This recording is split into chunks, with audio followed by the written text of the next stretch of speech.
We're in the middle of framing up this week, and today we're talking about changes we make during framing that can really help with the flow of the house. As real estate agents, we often tour spec houses and we see things that just don't really make sense. This is because architects draw up the house on paper, and sometimes it doesn't always translate well to real life. Let's go take a look at some changes that we made this past week.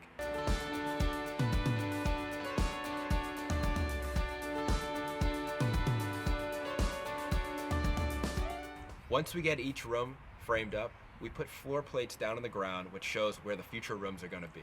This allows us to get a feel for the flow of the space as the architect has drawn it up.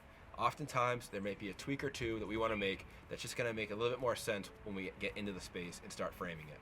The first change we made was with the front door and the steps going up from the first to the second floor. We thought the steps were just coming a little bit too close to the front door, and the front door alignment was just slightly off.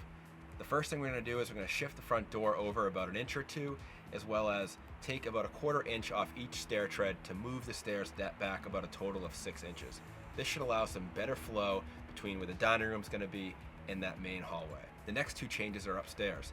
The first one upstairs is where the second and third bedroom are. It was going to be a really tight space between exiting those bedrooms and getting down to the staircase. By taking away this wall right here, we're able to add a little bit more space and a little bit more room for exiting this bedroom to get down to the stairs. The third change is we are going to expand the laundry room by a couple inches into the master bathroom. Looking at the floor plate, we thought it was going to be a little bit tight, so we want to expand this by about 4 to 5 inches just to allow a little bit more room to maneuver when we get into that laundry room.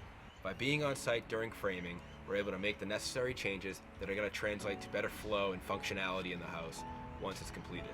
Stay tuned as we get this thing framed up next week in some roofing.